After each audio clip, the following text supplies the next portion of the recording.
Good evening, everyone.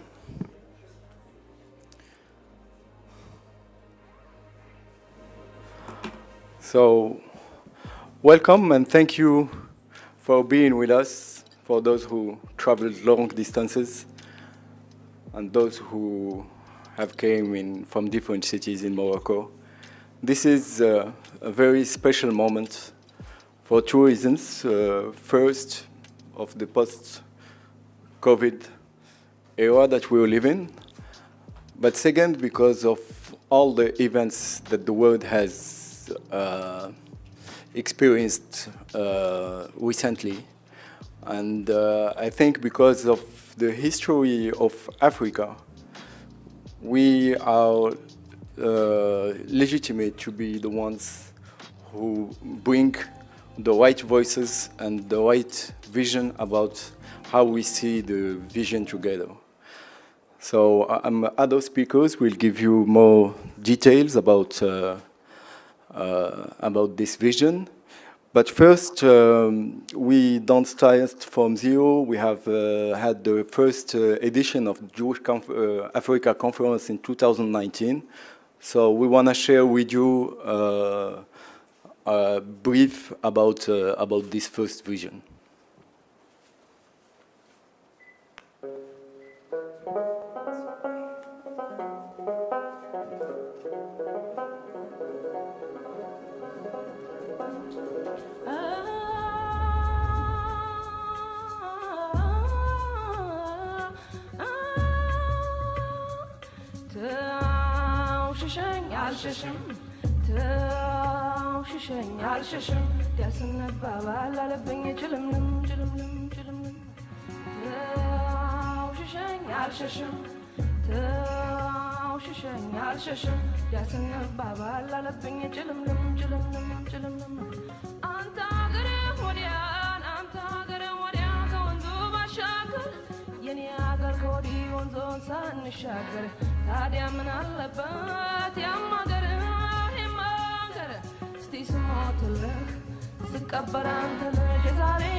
So that was 3 years ago in New York. Now we're in Africa to be more focused about the topic.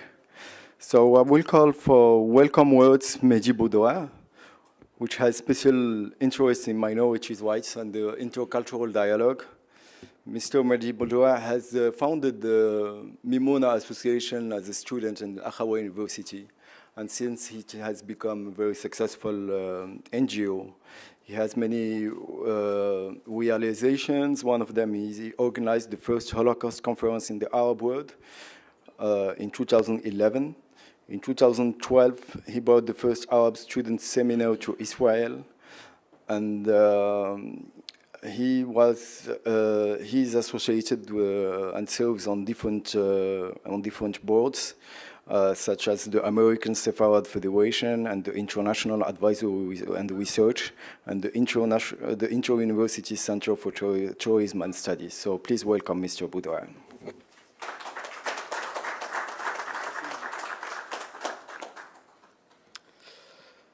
Votre Excellence, Monsieur le Conseiller de Sa Majesté, Monsieur le Ministre, Messieurs les Présidents, the President of the African Jewish Communities, Your Excellencies, Ambassador. Je vais parler en...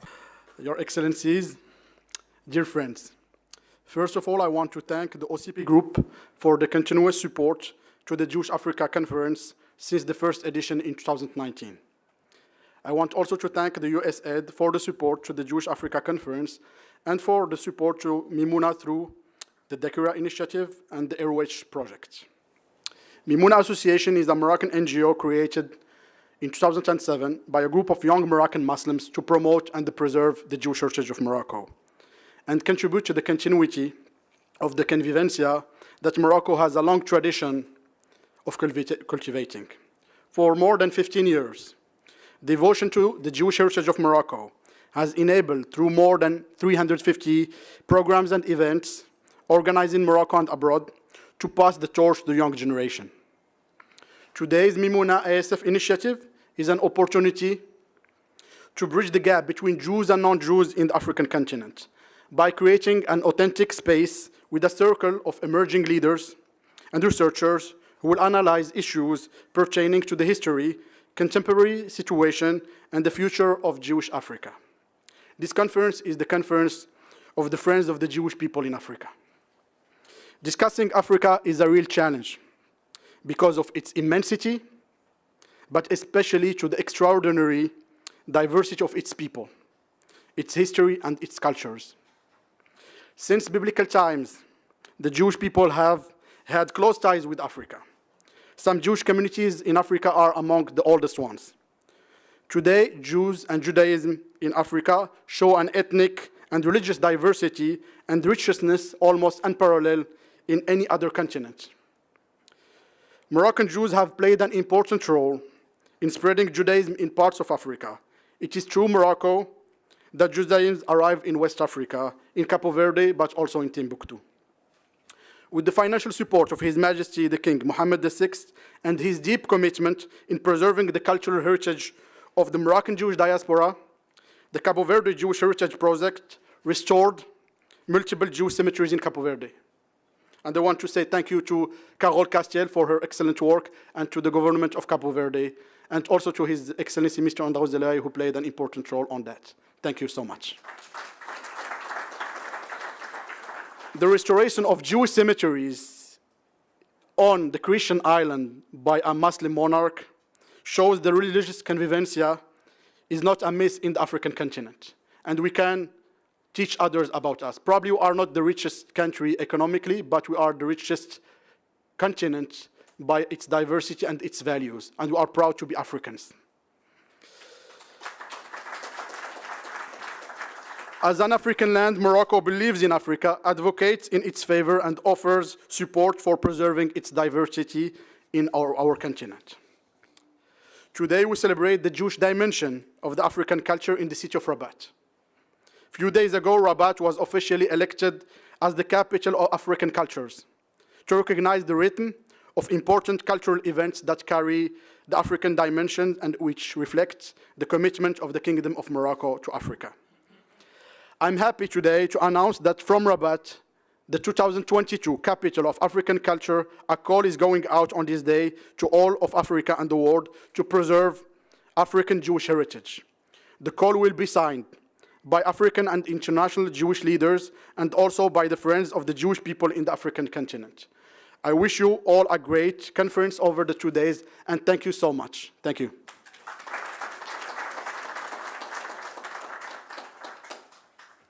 Thank you, dear Mehdi. And now I'll call Mr. Jason Guberman. He's the Executive Director of the American Sephardi Federation. He's the founding Executive Director of Digital Heritage Mapping.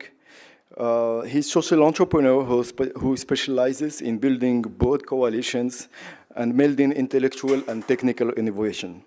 He represented the ISF in many events, such as the Moroccan royal inauguration of Beit Dekira in Essaouira, and conference of presidents of major American Jewish organization delegations to Morocco, Egypt, Israel, Cyprus, the United Arab Emirates, and other countries. Please welcome Mr. Guberman. And most importantly, I am a proud member of Association Mimouna. Your Excellencies, distinguished guests, from Fez to Fustat, from Meknes to Malawi. Throughout history, Africa has been a place of refuge and rebirth for the Jewish people. The children of Israel came to Egypt in search of sustenance. Their brother Joseph had prepared the way, ensuring that all Egyptians avoided the ravages of a famine. The island of Jerba became home to exiled priests after the destruction of the temple in Jerusalem by the Romans. In the late 7th century, Spanish Jews sought religious freedom in Morocco, a trend that would accelerate, especially after the Edict of Expulsion in 1492. More recently, in 1903, Theodore Herzl proposed Uganda as a temporary safe haven from European anti-Semitism. And while that plan didn't materialize, Africa did become a destination for European Jews escaping the Holocaust, including Hungarian Jews who found refuge in Tangier, and a Greek Sephardic Jew whose son, Moïse Katumbi, became a governor in the Democratic Republic of the Congo. When my brilliant friend and partner, Almedi Boudra, started talking about how Moses, was the first African Jewish leader, people were surprised, having never thought of him in that way. Indeed, none of this history is terribly well known. And yet, Israel could not be closer to Africa physically, spiritually, and historically has played a vital role connecting Africa with the Middle East and Asia and beyond. The Sephardi, astronomers and artists, travelers and traders, publishers and philosophers who pioneered today's cosmopolitan world were frequently from or found in, as in the case of Maimonides, again coming to Morocco, coming to Fez for refuge, in Africa. Almedi and I were inspired to bring the second edition of the Jewish Africa Conference to Morocco by the enlightened example of His Majesty King Mohammed VI, who has made Morocco the first country in Africa to fully embrace and perpetuate its Jewish identity through a multitude of what I would term mitzvot, including the restoration of 167 cemeteries and the houses of life, or these Jewish cemeteries, the restoration, as Mehdi mentioned, of the sites in Capo Verde, the royal inauguration of Beit Dakara, and the inclusion of Judeo-Moroccan history and culture in textbooks. One of my favorite examples of the Moroccan exception to the increasing trend of intolerance in the world today is His Majesty's intervention in Marrakesh concerning the restoration of the Jewishly named street signs. For street signs don't only tell us where we are, they also help us find out where we want to go. Restoring the name of the Talmud Torah street in Marrakesh both informs the present and helps shape a better future, one which we can all hopefully reject the mythicized past extremists of various stripes seek to impose by force. And speaking of forces of nature, I would beg your indulgence to give another round of applause to my colleague Almedi Boudra, who has done an exceptional job with the organization of this conference, and the entire team of Mimouna and Rebuilding Our Homes, our project together. Thank you.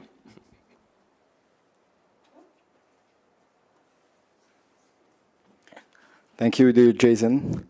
As I have taken time to talk about your rich bios, but it's hard to have a few minutes for the bio of the following speaker. So please welcome with me His Excellency Mr. André Azoulay, Advisor to His Majesty King Mohammed VI.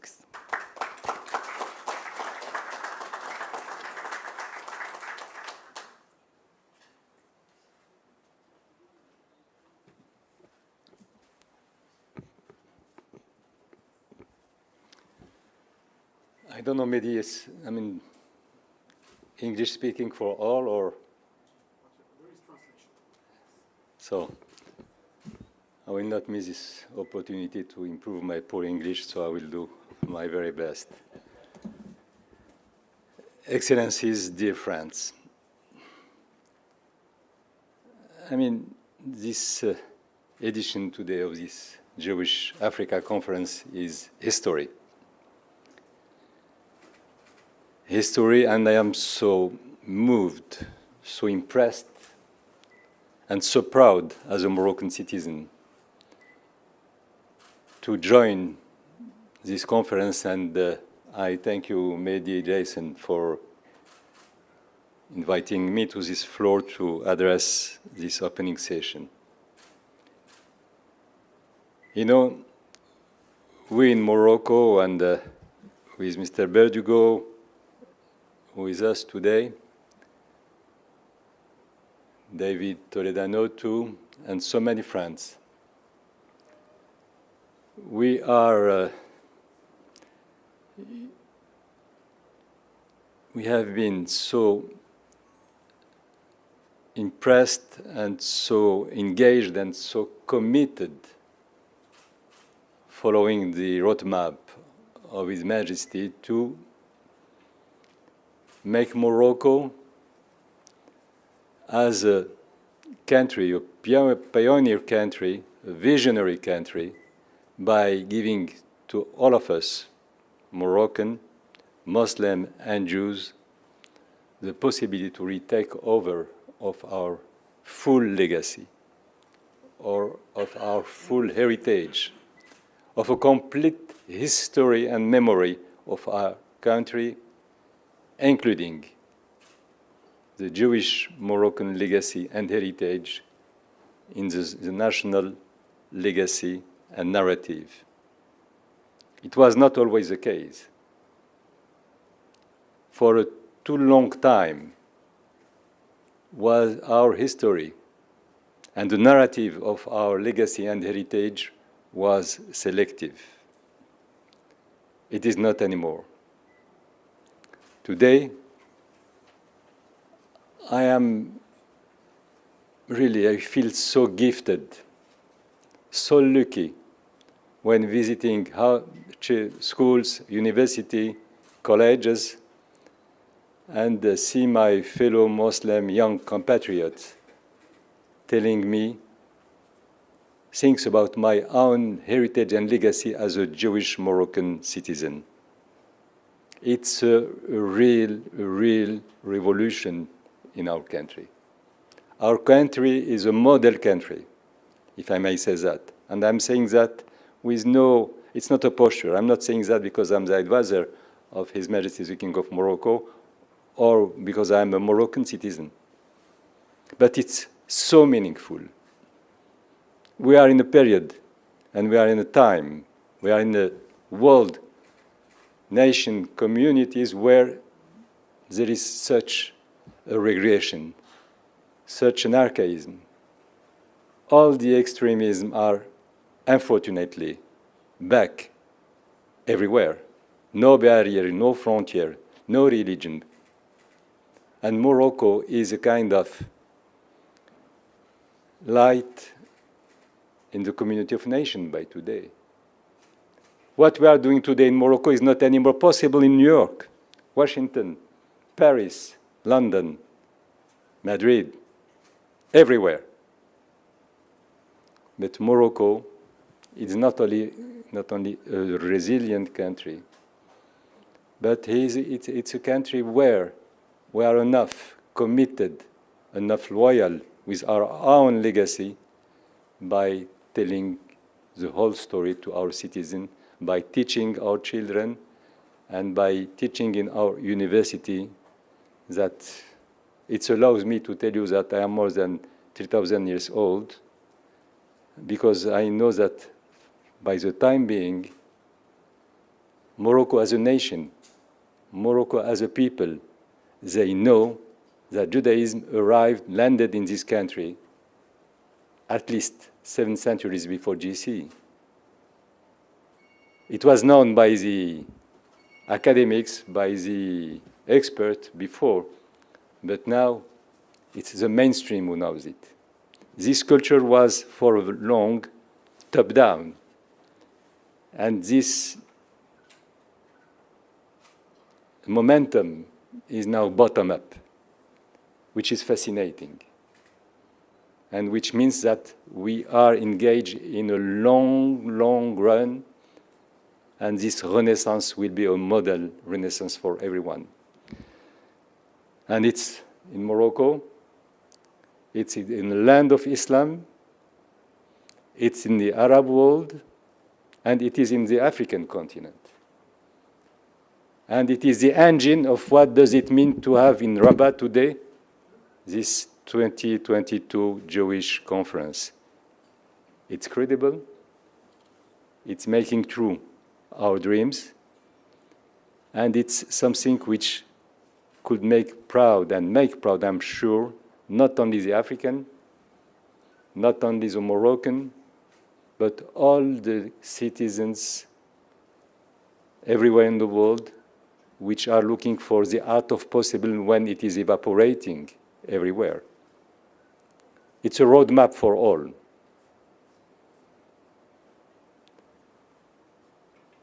You know, thanks to Mehdi, thanks to Jason, and thanks to my friend Carol, I don't see her.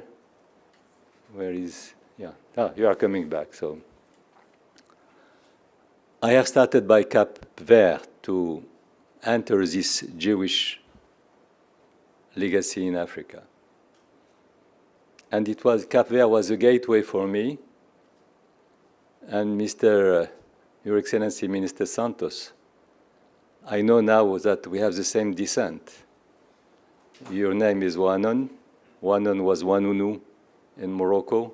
Wanunu was, they left my hometown, Mogador, to Cape Verde. And could you imagine this capillarity now? It's fascinating. You are in front of me, and we share the same legacy, the same heritage, thanks to Morocco. Cape Verde, it's a kind of, not more than a symbol. As we said when we were discussing together, His Majesty, who took the initiative to restore the Jewish cemeteries in Morocco, he was also the one who helped restoring the Moroccan Jewish cemeteries in Cape Verde. And I'm sure that Carol will tell you the whole story. It's in Santo Anto, I think, yeah. And this cemetery, I saw only the picture, it's beautiful. But you have this long range of tombstones with the Moroccan names. Ben Ross, Wanan, and so many others, Cohen.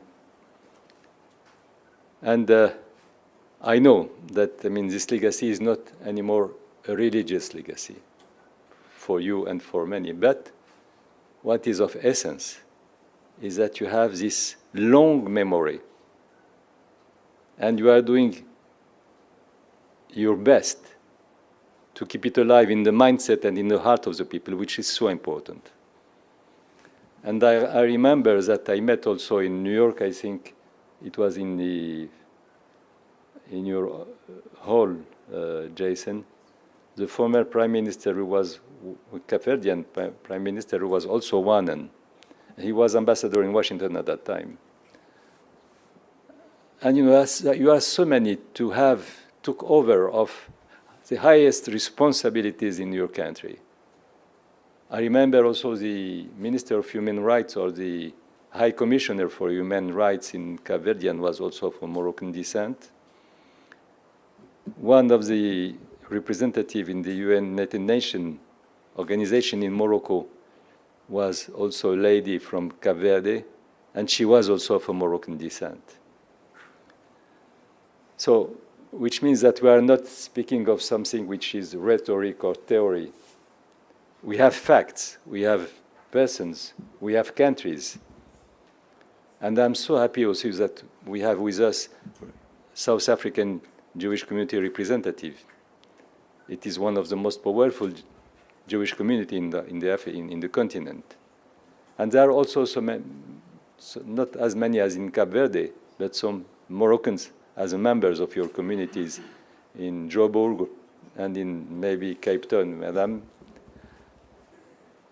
So we have this link with the African continent, and it gives also, sustainability, credibility to your initiative.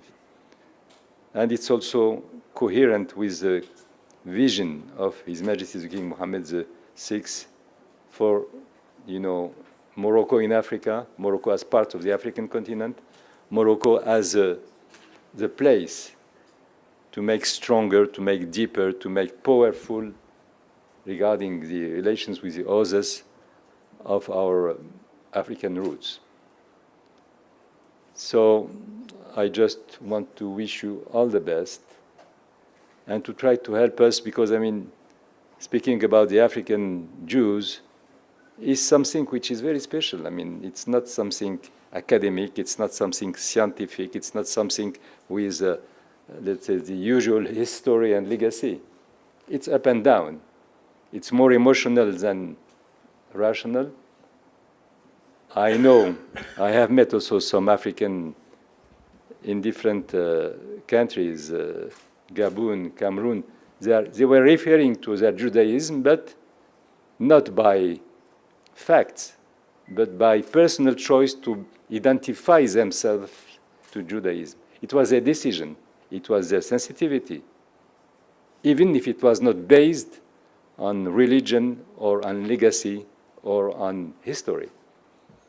So we have this combination of history, of religion sometimes, and by a kind of choice, personal choice, to be identified to Judaism in Africa. And I think that the most recent one, the most recent country with this approach, and it was spectacular, because they were hundreds. It was in Cameroon in 2007, 2008. And a group of people, they decided collectively to identify themselves by choice as with a Jewish descent. So, but this combination, which is maybe irrational, which is not factual, which is not scientific, means also a lot. And again, to think about it, to know about it in Rabat, because of your initiative, Mehdi, because of all my friends who are in Mimouna. Let me once again said about Mimouna, for our guests who are not Moroccan, to know that when Mehdi and his friend decided to create this organization, it was to retake over of the Jewish part of their legacy, of their identity, of their history and personality. And it was in Morocco, in the land of Islam. And even years later, I'm still so impressed, so proud of what you have already achieved. And I'm so grateful to my country, to give me the chance to share this period, this time. And welcoming in Rabat this conference is a new step for more and feel, for our guests, feel at home in Morocco by today. You feel at ease, with no frilosity. It's clear, it's crystal clear. Diversity by this time in Morocco is the engine of the modernity of our society. Sorry to have been a little longer. Thank you to you all for listening.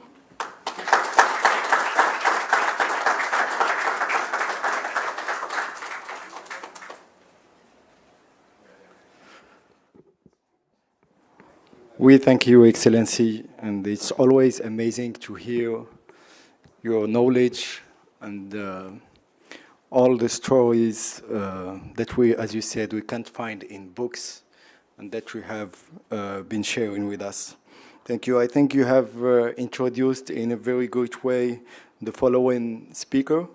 So I will call His Excellency Jorge Santos, Minister of Cabo Verdean Communities. Thank you.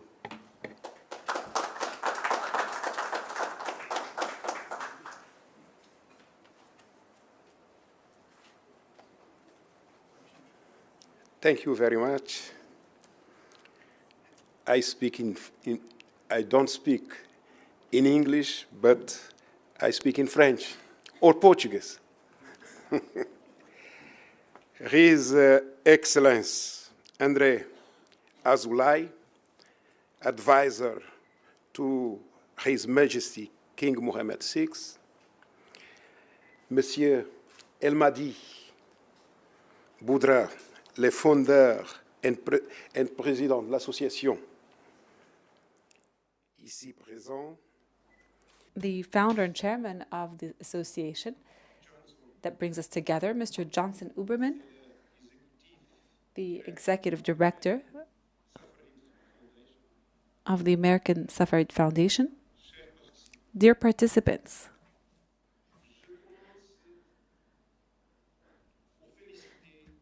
I would like to start out by congratulating the eminent personalities that are here today and the students and specialized entities that are recognized and that are well informed on the topics that we are addressing during this international conference, the Jewish Africa Conference, past, present, and future.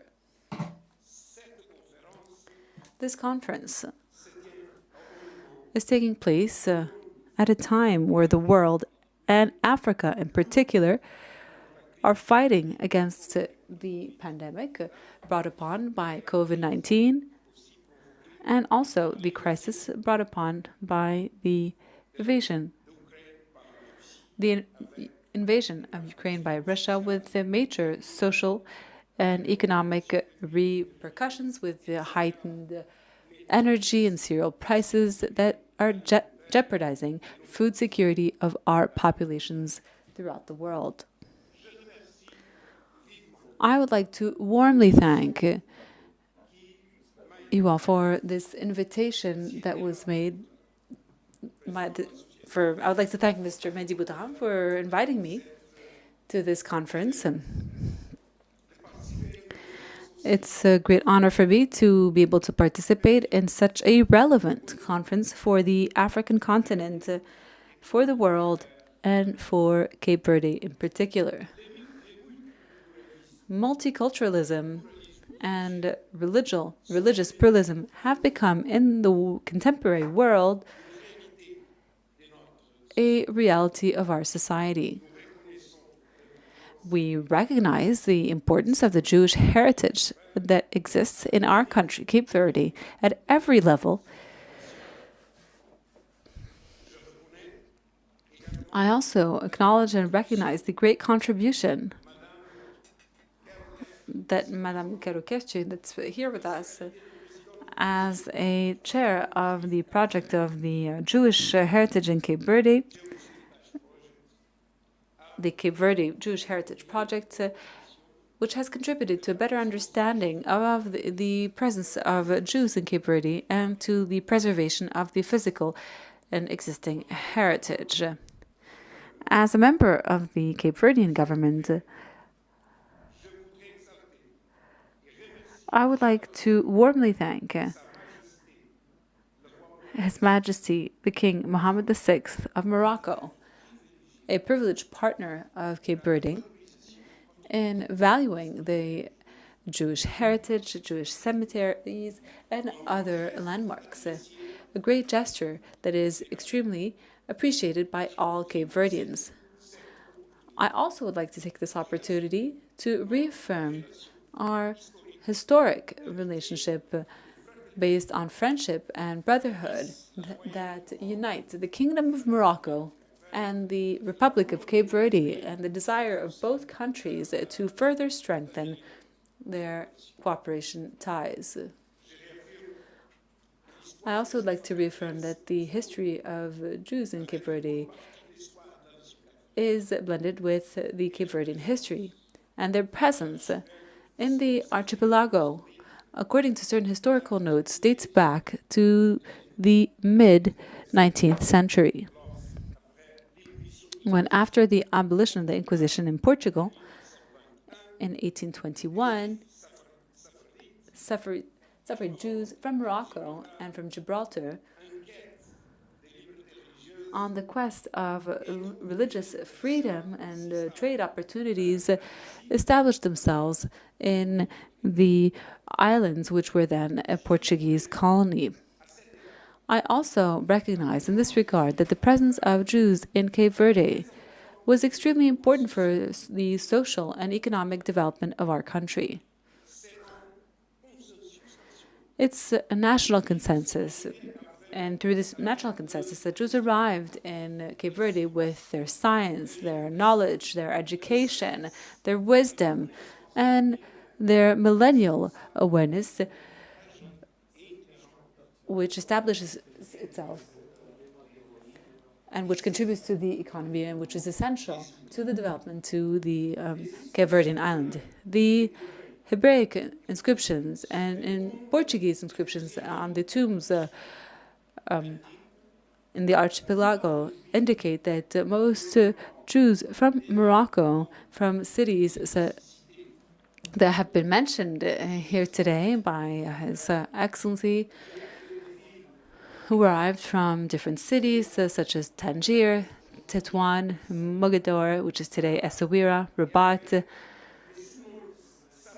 had suffered names such as Otai, Azekho, Benodiel, Benros, Benatar, Beshimol, Brigamo, Oayon, Benaïn, Coin, Lévi, Mana, Maman, Pinto, Serrouya, Ewanon, and all last names which to date are bountiful in the Cape Verdean Islands. Based on the historical archives, Jews have proposed and have prospered in Cape Verde. And some were major pillars of the local economy. The descendants of these families spoke with great pride of their Jewish ancestors and honor their legacy by preserving the Jewish heritage in Cape Verde, which includes the Jewish cemeteries that exist in most islands. And in fact, we have a few descendants of Cape Verdean Jews in this very room. The appreciation of Jewish heritage has been a point of honor for the Cape Verdean state, in particular for the current government that I am a part of and that I am representing. In this sense, there are different actions that testify to this. First, in October 2016, the Cape Verdean government signed a partnership agreement with the Cape Verde Jewish Heritage Project, and this protocol allows for an active participation between both parties to ensure the preservation of the Jewish heritage in our country, recognizing the historical importance, the cultural importance, and touristic importance.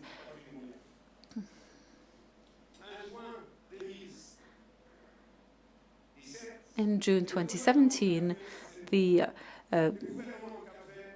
Cape Verdean government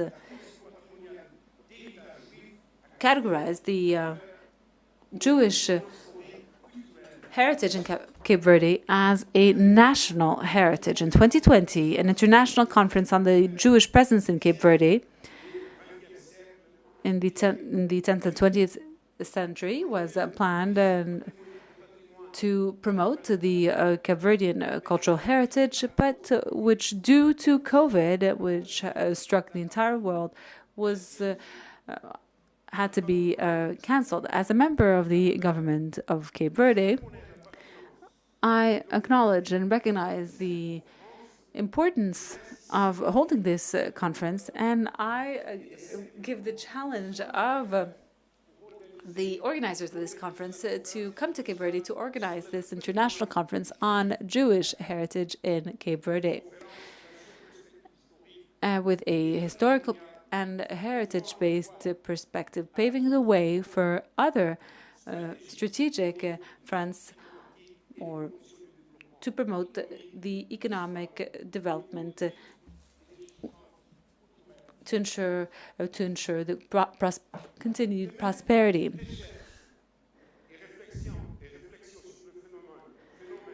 The reflections on the phenomenon related to the presence of and Jewish heritage in Cape Verde is in my and also my strong interest in this particular question. I am convinced that among the Jewish legacy that remains in Cape Verde, some values that are anchored in our society stand out and have been appropriated by our ancestors and passed down to the younger generations. And this is extremely important for us as well. Just like the Jewish people, the Cape Verdean people have also migrated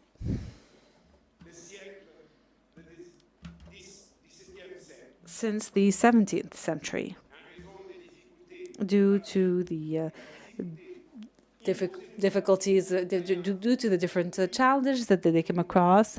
And today, there is a very expressive and wide diaspora. 2/3 of our population are living abroad and are part of the diaspora. And at the national level, we only have 25% of our population, and we can say that this is a country which is a country that has a majority of its population that is part of its diaspora. I would like to conclude by reiterating my deepest gratitude for this honorable invitation that was extended to me and for the opportunity that was given to me to learn from, to be part of such a distinguished panel of speakers. And I truly hope that this conference will shed light and will contribute to the strategy to promote unity, solidarity, and cooperation in the world, and in particular with Cape Verde. Thank you for your kind attention.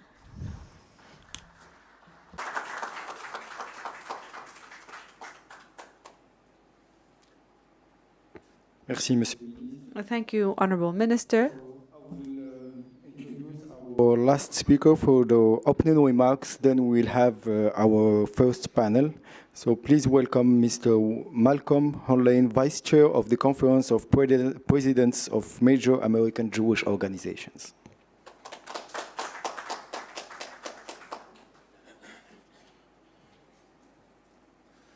I would like to speak in French, but I can't.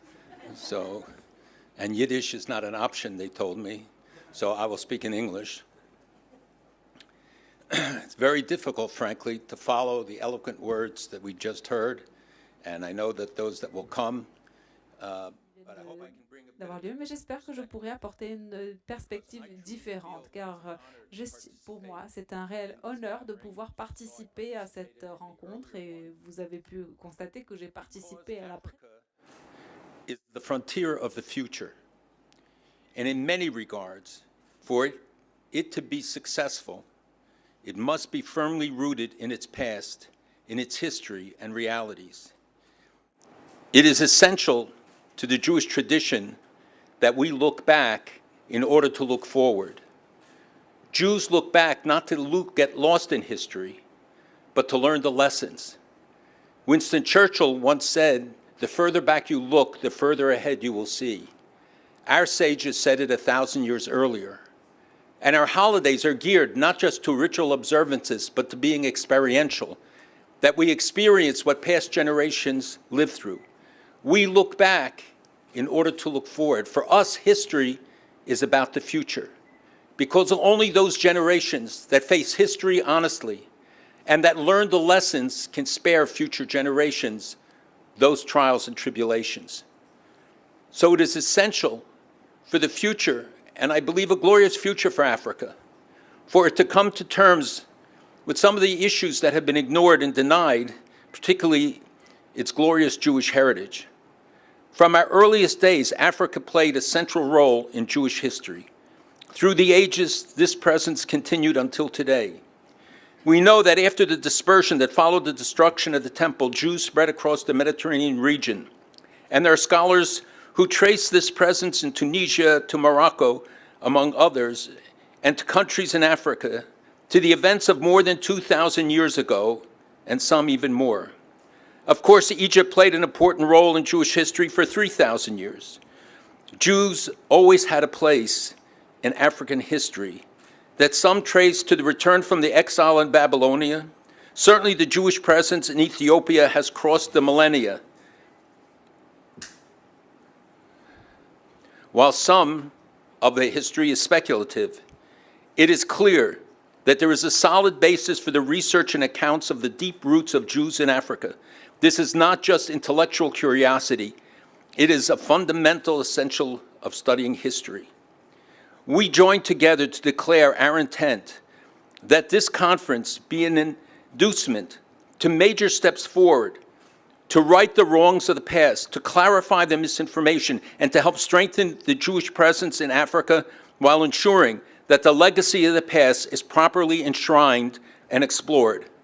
From Cape Verde to Cairo, from Marrakesh to Madagascar, from Dakhla to Durban, the evidence speaks for itself. We must remember, study, and enhance long-standing communities, just as we welcome, recognize, and foster newer communities. By preserving and learning about the history, we nurture the Jewish present. Both can be useful and vital in looking to a great future and closer ties to world Jewry and the State of Israel. The ability of Jews to survive the efforts of some of the world's great powers to exterminate us. The ability to survive repeated enslavement, persecution, expulsion, and forced conversion should inspire all those facing deprivation, denial, and discrimination. It is a model to them. There are lessons that we must learn with and from each other's experiences, our successes, and our failures. Jewish values and heritage that sustained us over the millennia are of universal significance. Prime amongst these is our rootedness in the pursuit of education and learning, passing the lessons of messages from generation to generation. The Bible tells us,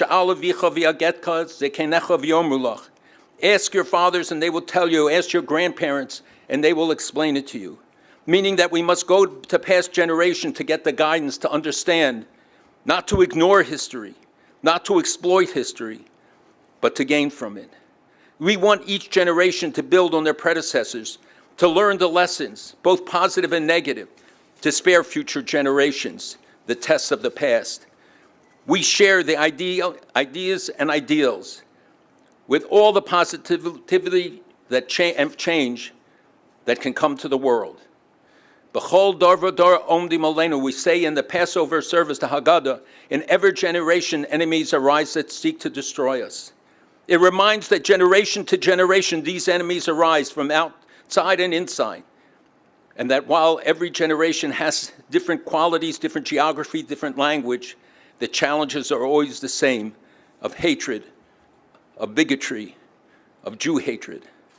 While many have challenged, harmed, and restricted Jews in the course of history, we have not let persecution, anti-Semitism, even genocide deter us from our continuing responsibility and contributing to civilizational progress.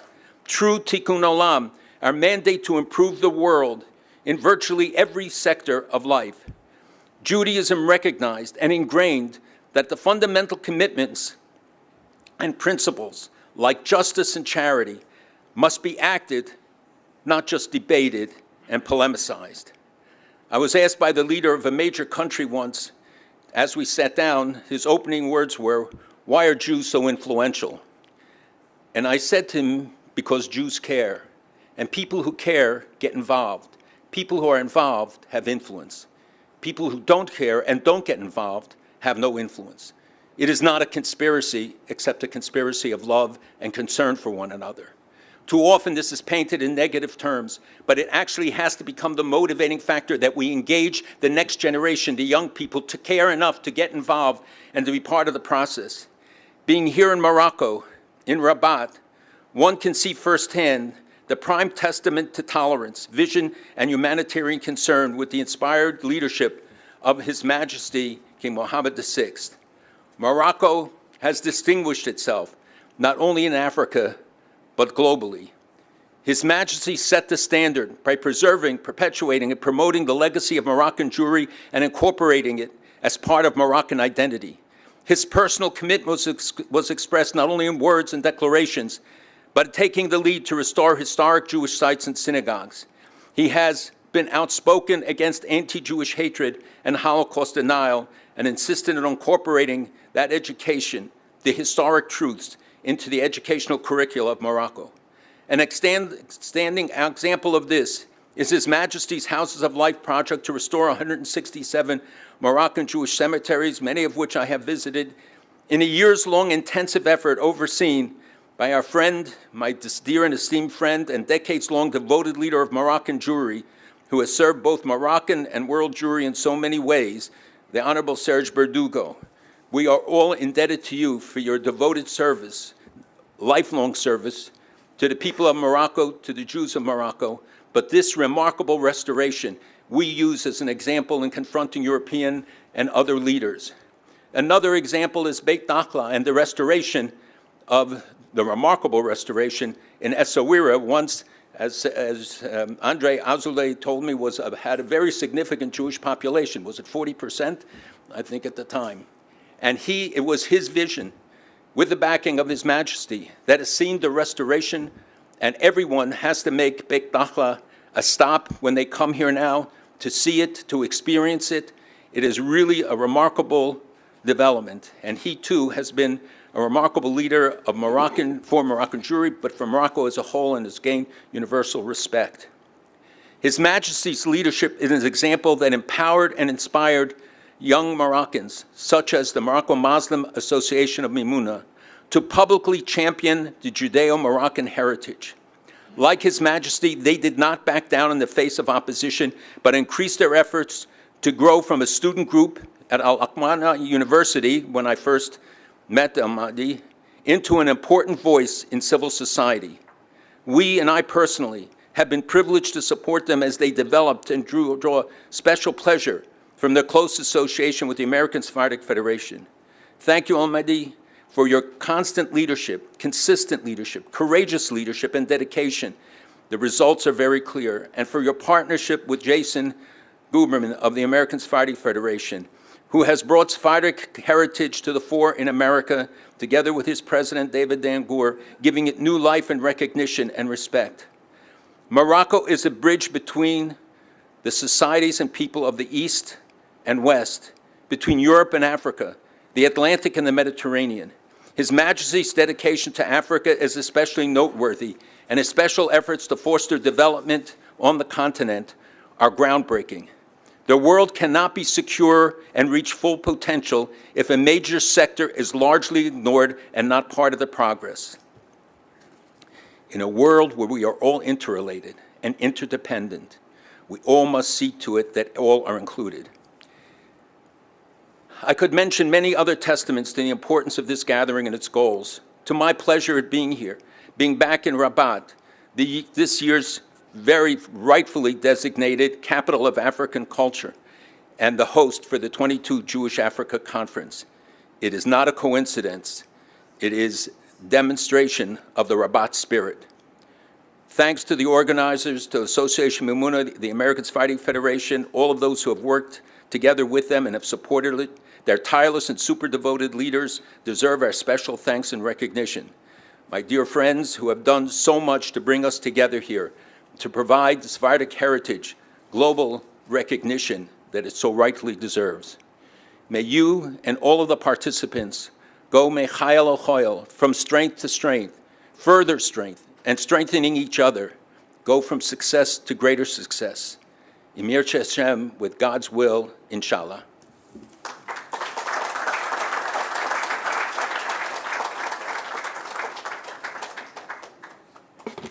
Beautiful words, thank you. So let's bet that by the end of these 3 days, we'll find more ways to get people involved and care. And all ideas are welcome, but I'm doing some teasing here. Mimouna has a great way to get more people to care and to get involved, so stay connected those 2 days. You'll find out more about this. So following this, I'm calling to the first panel, an eye on the African Jewish communities. I will call the facilitator, Betty Ehrenberg, and sorry if I misspell your name. Yes? You're welcome, the Executive Director of the World Jewish Congress, United States and North America. And I will call all the participants to this panel, His Excellency, Mr. Serge Berdugo, Secretary General of the Council of Moroccan Jewish Communities.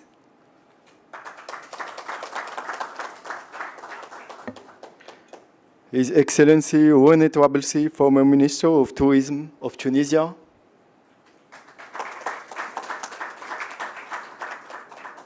Mr. Sean Zagnov, National President of the South Africa Jewish Board of Deputies. Professor Ephraim Isaac, co-founder of Harvard University's African and African American Studies Department, Chair, Ethiopia Peace and Development Center.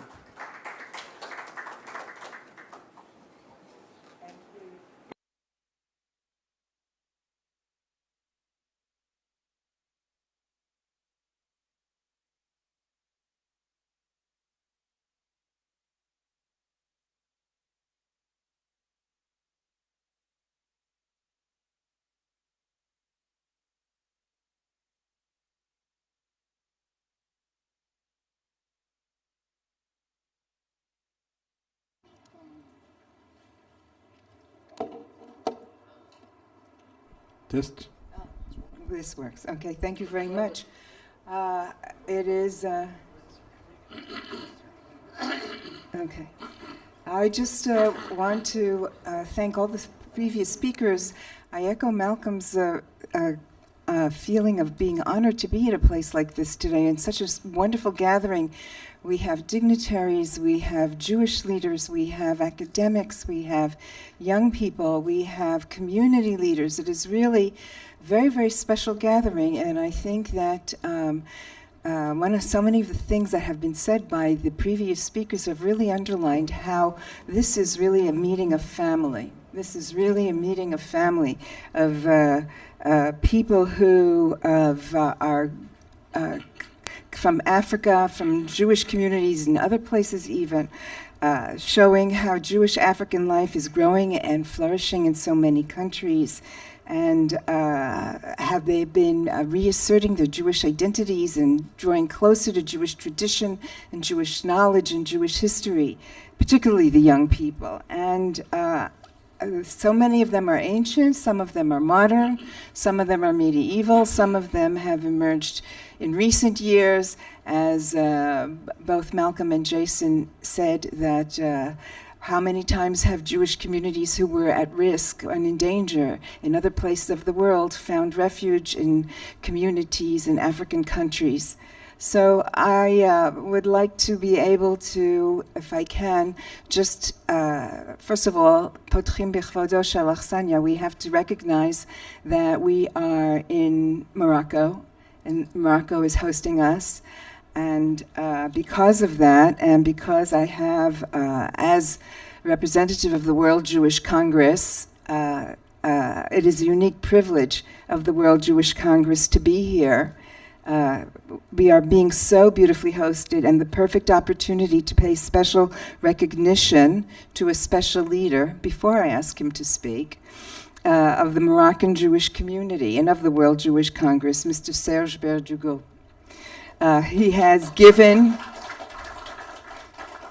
He gives and has given all his support and to support and preserve his community. His role in ensuring the safety and the security of his community is a shining example for Jewish leaders today, who face the same challenges. Serge's involvement in the political and cultural life of Morocco, his tireless work in diplomacy, international relations, as well as his management, not to mention his tireless advocacy, light the way for all of us. Serge's success with the preservation of the Jewish cemeteries that Malcolm talked about, ensuring the preservation of Jewish history of Morocco, is more than inspiring. He has taught the history of Jewish Morocco and how crucial it is to preserve that legacy and history so we could teach it to our children and grandchildren as the Torah commands us. There is a trait that our rabbinical scholars call a bar samcha, a person of responsibility. That means someone upon whom the community and the Torah can rely. Although many people perform good deeds, very few merit the title of bar samcha, the ones who fulfill every detail of their mission with alacrity, with love, with devotion. Rashi points out in our parasha this week that Aharon HaKohen was jealous of the Nisi'im, the chiefs of the tribes, who brought their gifts when they were appointed. Hashem lets Aharon know in Parashat V'Ha'alotcha that he will get an even better gift. The Nisi'im gave their gifts one time, but Aharon gets to bring his gift every day. Aharon will light the menorah every day, to light the way for all of us. And just as Serge serves his community each day, every day, with love and devotion, he is a true bar samcha. So with that, I'm going to give Serge the honor, our host, to make the first opening statement. Thank you very much, Betty.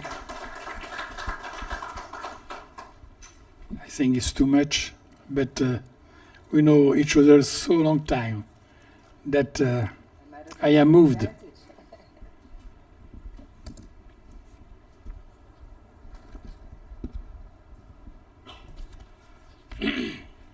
Dear friends, as head of the Jewish community of Morocco, I am happy to welcome all of you and to convey my warmest congratulations to the Jewish Africa Conference you represent here.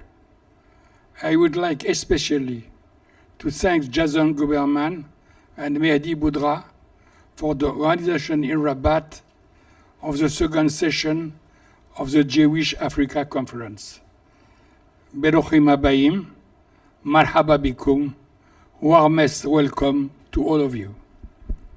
Dear friends, many of you already visit the country and have their own vision, representation of my country, as our dear friends Malcolm and Betty.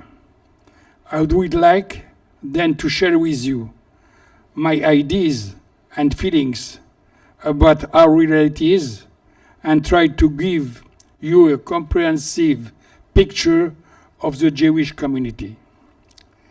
In the prevailing situation for Jews in so many places in the world, and with the tragic memories of the Jewish people, my description of our realities might give you the feeling that it is too good. In fact, it is good, and it is now even better since the reactivation of the diplomatic relations between Israel and Morocco and the opening of direct flight between the two countries, which facilitate visits to the point that the Moroccan Minister of Tourism foresees a flow of 200,000 Israeli tourists per year. How to explain this unique situation? A very short record for the long history of Jews in Morocco is necessary. Jews have lived in Morocco for some 3,000 years. Morocco has counted with the most important Jewish community in the Arab world, with 300,000 souls. Today we are 3,000 souls. We are still the largest organized Jewish community living peacefully in an Arab Muslim world. The Jewish settlement goes back to the destruction and to the first and the second temple. Jews found asylum in Morocco among Berber tribes and lived among them during centuries.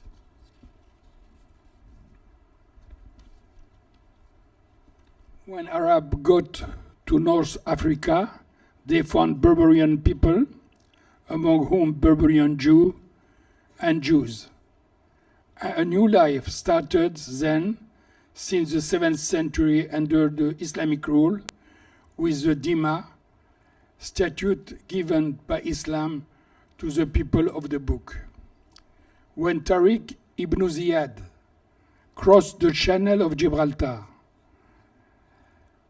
in the 18th century to conquer Spain, his troops count with many Jews in arms. Jews settled down in Spain and lived there under the Islamic rules in Andalus until they were expelled, as well as the Muslims, by the Catholic kings and the Inquisition in 1492. Both Jews and Muslims found asylum in Morocco. That common experience of long life together, followed by the exile, probably valorized mutual respect and served as a basis for tolerance between the two religions. The Jews know that the fate of the Jews here has always been better with regards to what Jews experienced in so many other parts of the world.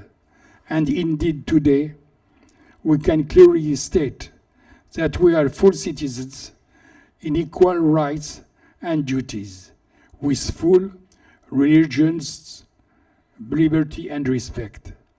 Many people want to understand why it has been so in Morocco and what makes it possible today for a small Jewish community to live in peace and respect in a world where relations between Judaism and Islam are so heavily influenced by the Middle East conflict. Allow me to underline from the Moroccan Jewish perspective what are the meaning and the content of this Moroccan exception. First, the statute of the king as Amir al-Mu'minin, the commander of the faithful, is an essential asset for this, as it gives to the monarch the responsibility and the sacred duty for guaranteeing protection and liberty of religion to all the believers of the three monotheism. This has created deep relation between Moroccan Jewry and Moroccan kings. This has allowed Jews to have legal spaces to develop their own religious institution, to go on teaching the Torah and its rules in its schools. In a word, this allowed us today, as yesterday, to maintain a living Jewish community with all its attribution and institution. In our days, links with the Jews have been solemnly renewed by His Majesty the King Mohammed VI, who reaffirmed, I quote, his responsibility, religious, historical, and constitutional, to preserve the persons, the rights, and the sacred values of the Jews, just like all the other components of the Moroccan nation, unquote. And it is right to remind that His Majesty described the Shoah, and I quote his message to UNESCO, as one of the most catastrophic and most indescribable sequel of the modern history.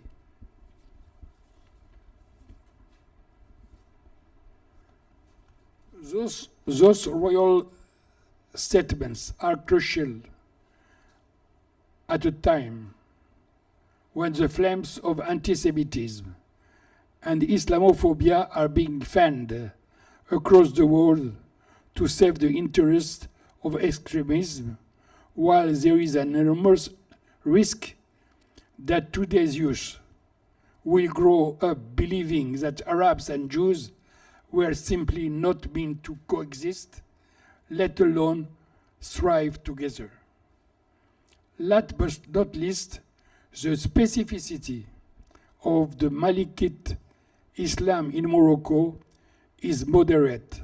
Its moderate trends and institution allows our country to take the right steps within the country and at the international level to fight extremism and to develop new lines of religious policy toward other countries, especially in Africa, in Mali, in Ivory Coast, Senegal, Gabon, Guinea, Cabo Verde, and also, of course, in Europe. So, where do we stand today?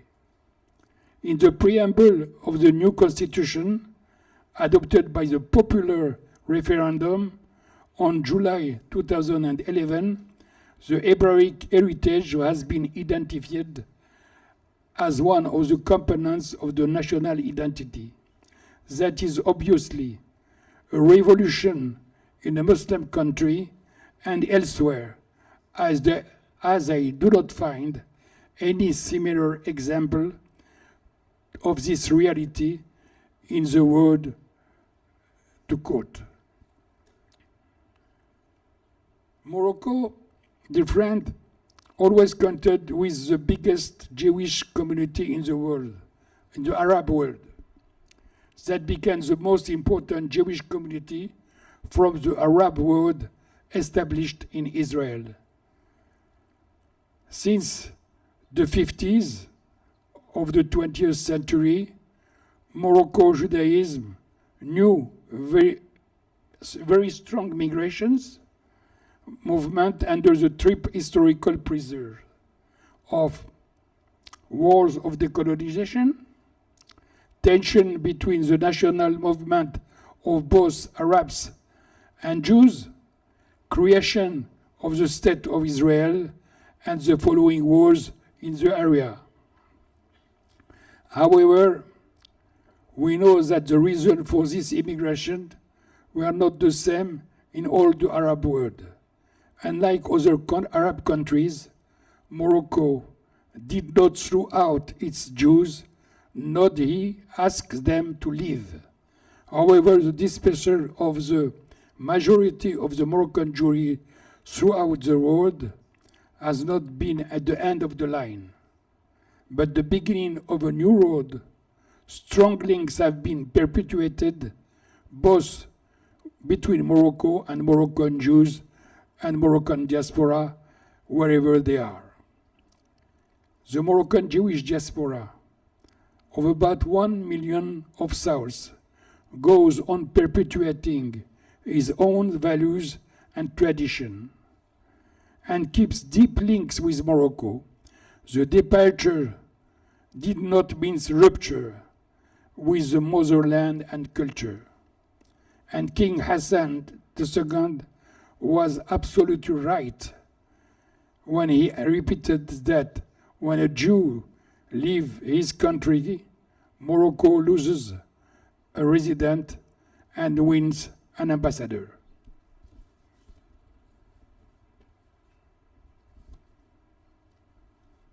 Muslim fellow citizens feel that the departure of the Jews from Morocco has left a deep vacuum. They do not feel they are responsible for it, and they were used to consider Jews as integrate part of their history. In this context of large immigration, our community in Morocco had to face the new situation and to create a new organization. And today we are a small but vibrant and active community. Through reduced number, we fulfill our main duties, just like any big communities, facilitator of all requisites for religious practice, learning Torah, charity, and social justice. We felt we have a mission to fulfill, mainly that of keeping the house open, taking care of our heritage, caring of those who remain, and safeguarding our holy sites. That is how convinced of our responsibility, of our rights and duties, our principles lays in 2 articles. Be loyal and truthful citizens with no compromise on our Jewish identity and links with Moroccan and world Jewry. And we have our share in Tikkun Olam as we perpetuate a life in peace in a country dedicated to peace. We feel that we have an important role to play as actors and witnesses of a peaceful Jewish life in an Arab Muslim country. What did we do? Besides participating as all the citizens in the social, political, and economic life of the country, we built bridges for mutual understanding and confidence in peace. Jews live peacefully with Muslims and are integrated in the society. The community, and it is very important, knows it is not isolated. And Jews know that the battle against extremism is that of the whole society. We reactivate cultural and religious traditions. Moroccan Jewry has very deep tradition of pilgrimage, the Hilula. They share this tradition with the Muslim society. We reactivate this tradition, rehabilitate holy sites, allowing thousands of pilgrims from all countries and Israel to come each year to visit and stay in all the regions of Morocco. That allows them to renew contact with their original villages and neighbors. In Meknes, only 2 weeks ago, took place the inauguration of the rehabilitation of the historic cemetery founded in 1682, and it was the occasion, after 60 years, for moving Hilula of the prestigious tzaddikim of the city. But more important, we are involved in the preservation and rehabilitation of the Jewish patrimony. One of our main aims and duties has been to face with what we consider as our moral obligation and historical duty to ensure the permanence of our culture, heritage, and tradition. That question of preserving the Moroccan Jewish patrimony is of the greatest importance for us, for our dignity and historical continuity, for the memory of our ancestors, for our children and grandchildren, and for the sake of history of our country. The Foundation for Moroccan Jewish Patrimony, recognized as a public utility by the government, is responsible for safeguarding sites and signs of the Jewish past and had rescue of more than 15 synagogues all over the country. The Jewish Museum in Casablanca, created in 1997, unique Jewish museum in the Arab world, open to national and tourist visitors, to young children and students, Jewish and Muslim, for many schools. And I want to mention the Etedki Synagogue and the Mella Museum of Casablanca that was inaugurated by His Majesty the King in 2016. And of course, the beautiful Dar d'Akira, the House of Memory in Essaouira. It was created under the impulse of my friend Andrea Zoulet, and what created the House of the Jewish Memory, which was solemnly inaugurated by His Majesty the King. And many projects are in the pipe in all Morocco.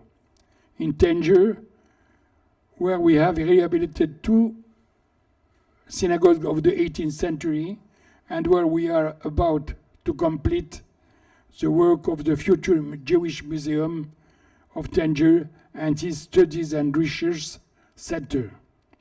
The crowning achievement of this museum network is the National Museum of Jewish Culture, initiated by the King of Morocco and scheduled to open in 2023 in Fez, the spiritual capital of Morocco.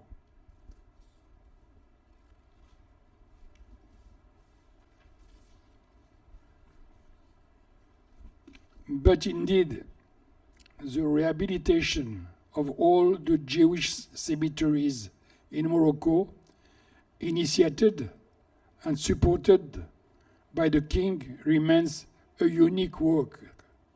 Under the high patronage of His Majesty the King Mohammed VI, 170 cemeteries and holy sites in all the regions of Morocco were saved and rehabilitated during the House of Life operation, which lasted 12 years.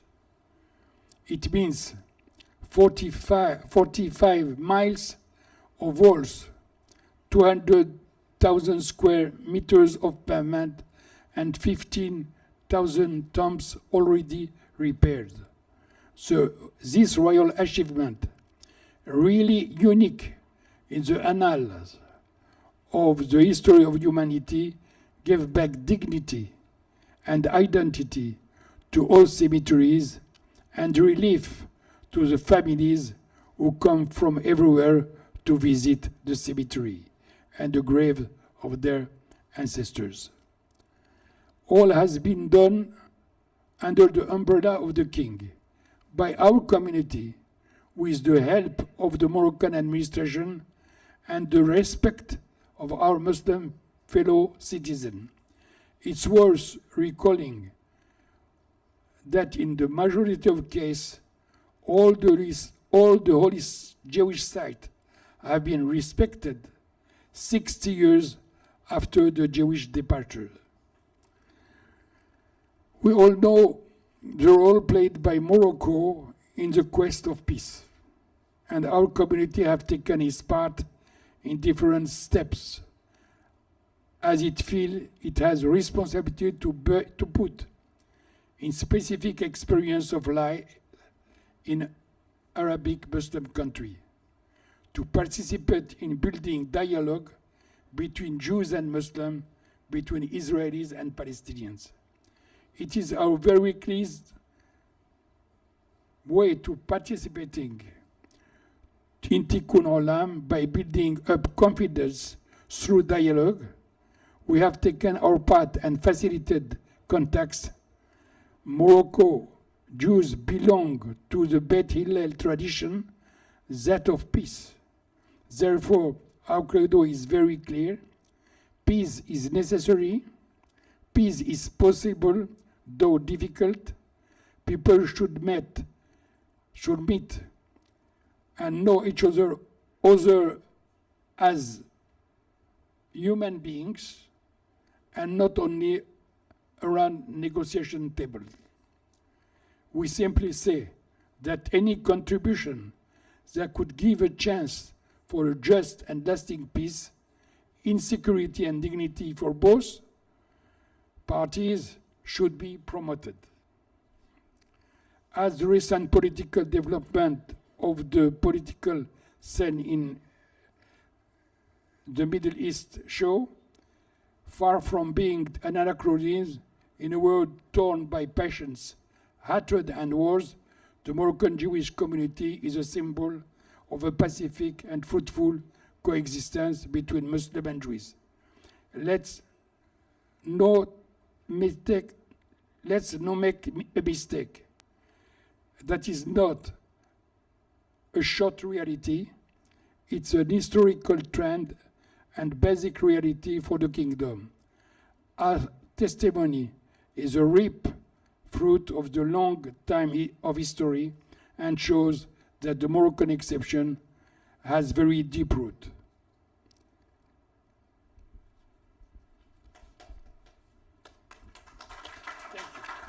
Thank you very much. Thank you, Serge. In the interest of time, we're going to have one question each for our remaining panelists. And I would like to start with His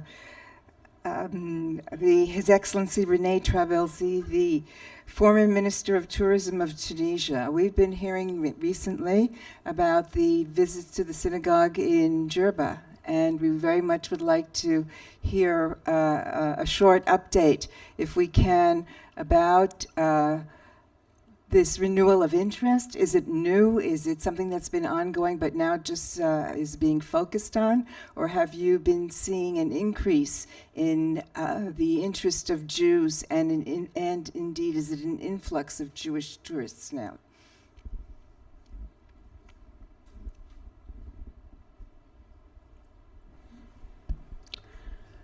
Merci. Thank you very much. First of all, I would like to thank the Mimouna Association for this kind invitation. The honorable founder, Mr. Mehdi Boudra. I also would like to thank Mr. Andre Azoulay, who for us is a great example. Even in Tunisia, at the time when I was a minister, I was treated as the Tunisian Andre Azoulay. In any case, Mr. Andre Azoulay, I would like to congratulate you for everything you do for Morocco and for Jews in general.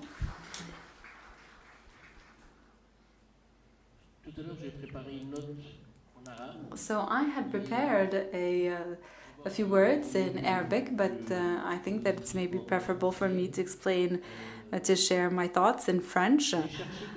I tried to find something that connects us between Tunisians and Moroccans. You know, many people don't know this in Tunisia, but some Moroccans know this, we have a great Moroccan saint that is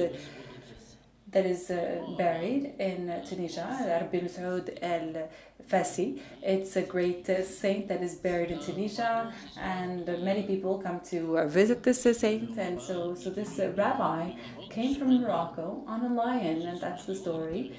And he arrived in Tunisia, and he was buried in his apartment, in his home. He asked to be buried in his own home, to be visited, he made great contributions. And not only Jews came to visit him, Muslims too, who asked for blessings for their health, for success, prosperity. And to date, many Jews, when they come to visit Tunisia, and Moroccans as well, they come to visit his tombstone, which is in the midst of the Tunis city center.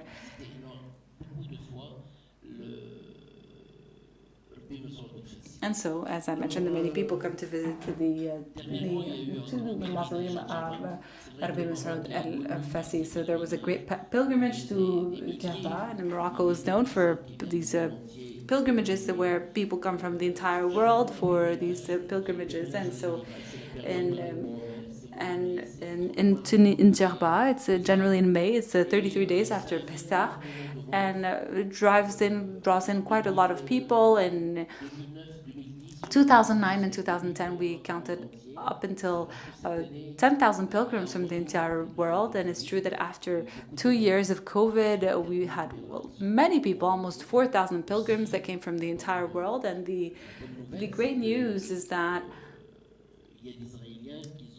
there are many Israelis that were also part of the pilgrims that came to visit Tunisia with exceptional passes, and this is great news for Tunisia's image and also for tourism in Tunisia, which needs, just like everywhere, like Morocco, like everywhere else, after 2 challenging years of COVID. Well, Djerba, as you may know, the synagogue of Ghiba, the story states that it dates back to 1600 years. So since the destruction of the first temple of Jerusalem, and Jews arrived to a place that is called Djerba, but the synagogue is called the Ghiba. And so a specialist in Tunisia told me that the Ghiba and Djerba are written in the same way because the Jews of Djerba were Berbers. And the pronunciation of Djerba in Ghiba is exactly the same. But in Berber, it's exactly the same thing. So we're not sure whether this synagogue is called La Ghiba and it was also called Djerba, but La Ghiba and Djerba are exactly the same. We can also say that the Jewish village, which is a kilometer away from La Ghiba, is one of the oldest Jewish villages worldwide, because the Jews that came back then are established in this village, which is a kilometer away from the synagogue. And so today in Tunisia, about 1,800, we have 1,800 Jews, and most of them live in Djerba, about 1,500 Jews that live in Djerba. Mr. Berdugo is very right in saying that Morocco is the Arab country that is home to the greatest Jewish community. And I believe that in Israel, the largest community from Arab descent is from Morocco. So in Djerba, Jews are practicing Jews. They're all tradesmen. They have their schools, their yeshivas, their stores. They are known to be in the jewelry business, and they hold on to their traditions. And I must say that with what I'm observing today with this conference of the past, present, and future, it's true that it's really inspirational, and there's a great Jewish heritage in Tunisia that is a little, left behind. And maybe with the Mimouna Association, I proposed to Mr. Mehdi earlier to maybe hold the next edition in Djerba. We can all travel to Djerba to meet this community, but especially the idea is to restore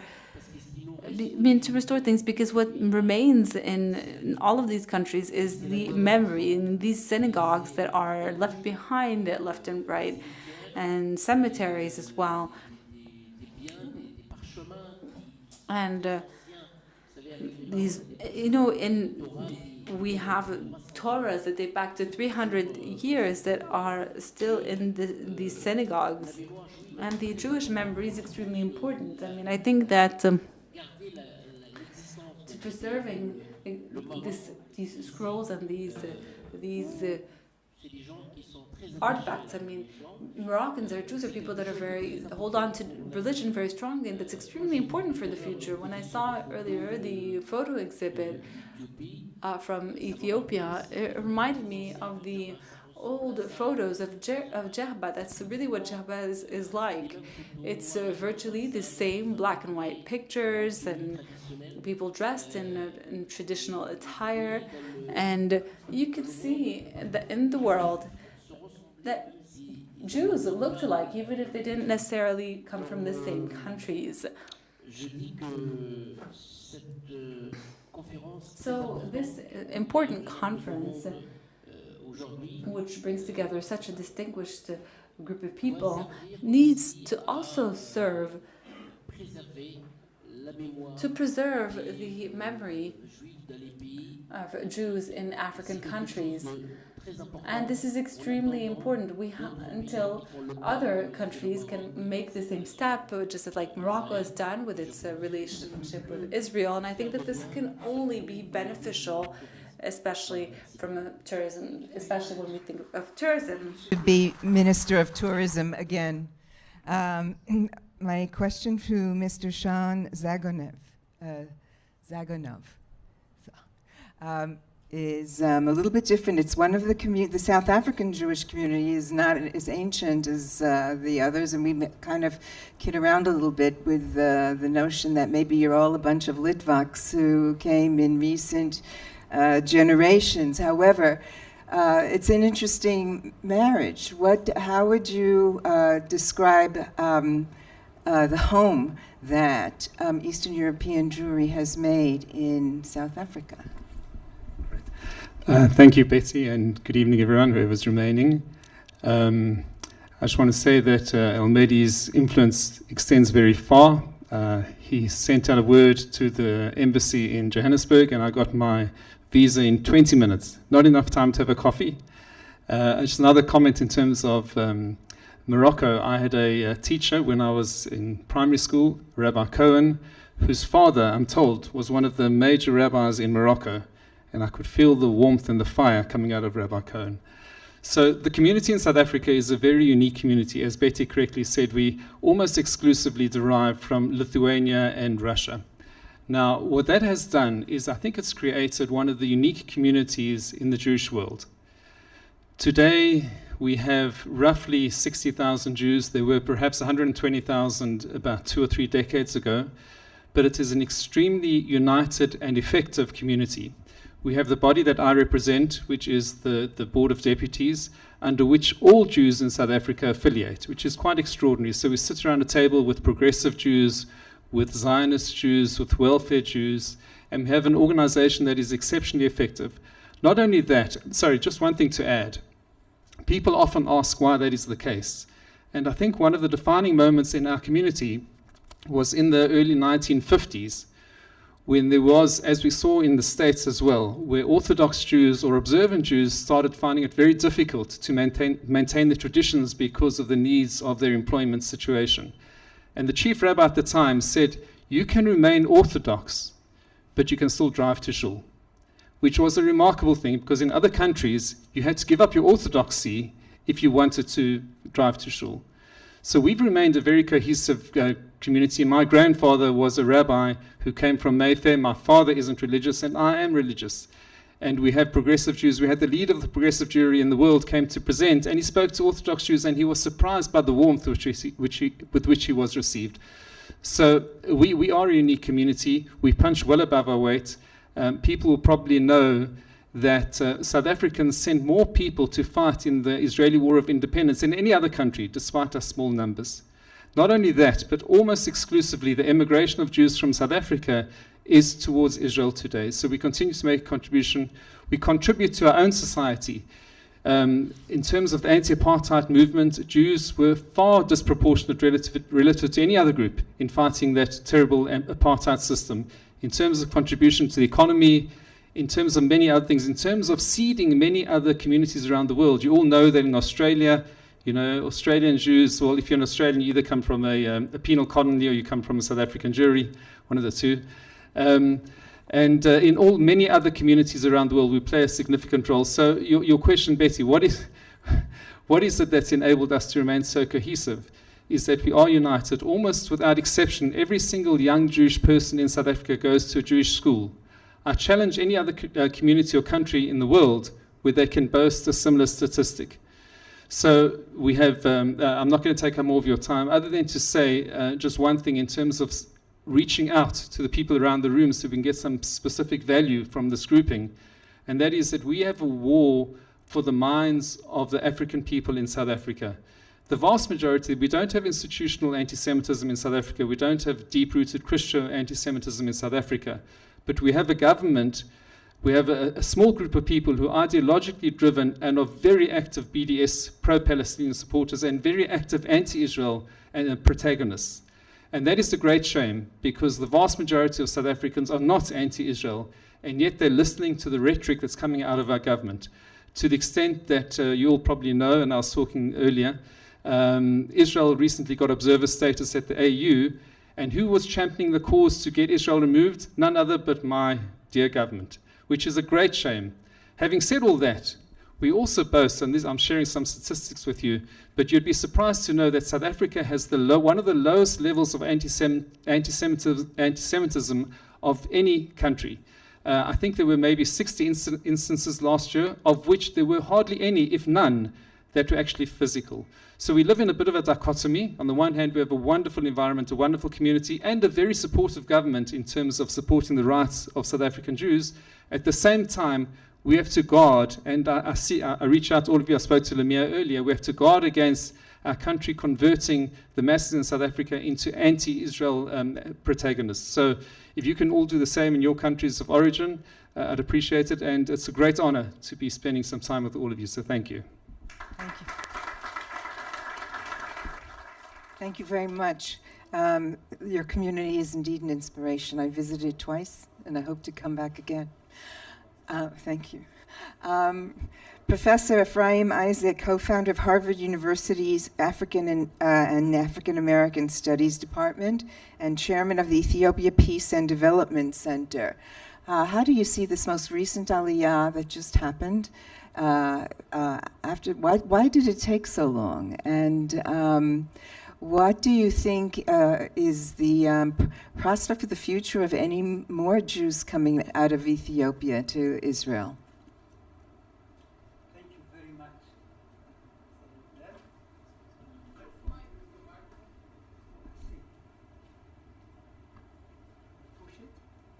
Or is it okay? Is it okay? Thank you very much. I may actually speak more broadly on the general subjects, because I usually do lecture on Ethiopian Jews. But today I'd like to say more about the context of African Jewry and the place of Ethiopian Jews. With great respect, I've been told that we have to cut our time because we are cutting into the next segment of the program. So brevity is the soul of wit and the soul of generosity. Well, I'll try to do my best. Thank you. As a matter of fact, as a person who's been studying Ethiopian Jewry for 60 years, it's like asking me, like a Gentile, who asked Hillel, can you summarize the whole Torah for you? I'm quite sure. My first lecture on Ethiopian Jews was in 1960 at Brandeis University.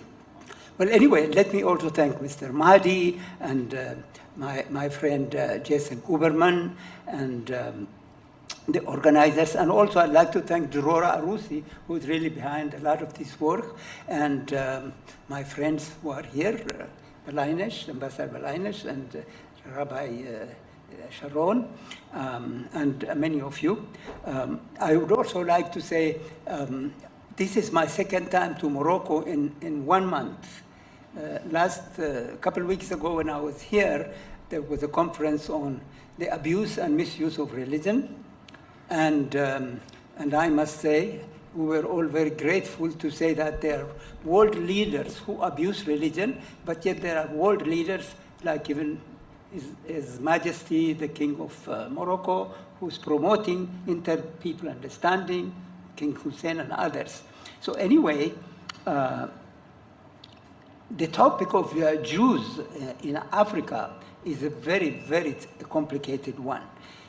There are 3 world religious leaders. Jesus, he was born in Palestine, in Israel. The Prophet Muhammad is born in... The only Jewish world religious leader born in Africa is Moses, if most of you probably.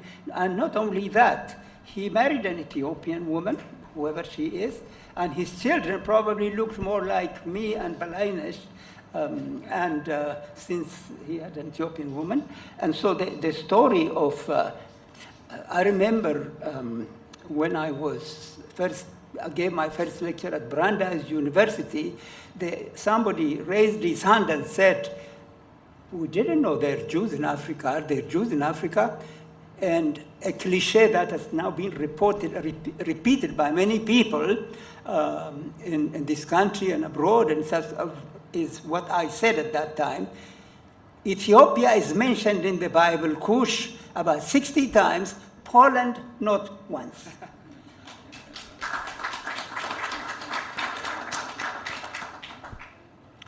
And indeed, not only was Moses born in Africa, the only major world religious leader born in Africa, but also even the Torah, well, in the Sinai, if Sinai Desert is part of Africa, let's say the 5 books of Moses, of what we call Torah, were probably also given during that particular time when Moses was in Africa. Well, in any case, let me just summarize by saying the study of African Jewry is very, very extensive. There are many, many sources, ancient sources, medieval sources, and modern sources. The ancient sources are like Bible, Philo, Josephus, Strabo, Justinian, and so on. And in the Middle Time, we have Rambam, who was in fact here also in this part of the world, and Benjamin of Tudela, Ibn Battuta, Ibn Khaldun, all of whom have reported about Jews in Africa. Tariq al-Fatash, Tariq al-Sudan, you may know, these are, and there are many, many other sources I could list for you, but since she's telling me to be brief, I'll make that part brief. Well, let me say that the existence of Jews in the continent of Africa can be divided into 3 periods: ancient, medieval, and modern. Ancient, of course, in Ethiopia, in Egypt, in Ethiopia, in North Africa, and Yemen. These are the ancient Jewish settlements including Africa. In medieval times, we know about Jews who settled in the ancient kingdoms of Ghana, Songhai, Mali, and in fact, a Berber writer who lived in this area, Leo Africanus, about 1496, by the way, who was a very apparently of Berber origin, reports about Jews in this part, including one particular reference to Rabbi Mordecai Serur in Timbuktu, who founded a synagogue and a cemetery there. The only leader among those actually in Ghana, they used to have ancient Ghana, I'm talking about, Jews, silvermen, and Jewish traders who used to deal with, actually trade with Morocco. I mean, this is something I have taught at Harvard, and I don't want to get into it. But what is very interesting is that one particular leader who was at that time anti-Semitic is Askia Mohammed of Songhai, who actually persecuted the Jews. Otherwise, Jews existed peacefully in Mali, Ghana, Tonga, and so on and so forth. Now, in modern times, We know about Jews in Somalia. The tribes of like Yitzhak tribe and Yibir tribe have been believed to have been Jews, but they've become converted to Islam, as much as and then the other modern Jews are like the Abba Judea in Uganda and the Lemba in South Africa, and so on and so forth. So there are various periods of Jewish history. Now let me then go to Ethiopia and try to also summarize that very thing. We know about, I always use the 3 L's. We know about the presence of Jews in Ethiopia according to legend, language, and literature. Legend, the story of the Queen of Sheba, is a very prominent story in the Bible. You all know about it. I'm not going to repeat about it, but that she is the one who brought Judaism to Ethiopia, and her son built a big temple in which today exists the ancient Ark of Covenant in Ethiopia. This, again, as I said, these are my areas of specialty, and I write about them, so I can say much more, but I'll just touch upon it. Language. Of course, what many people don't understand is Hebrew is a member of what we call the Afro-Asiatic languages. Where do Afro-Asiatic languages originate? They originate in the Nile Valley.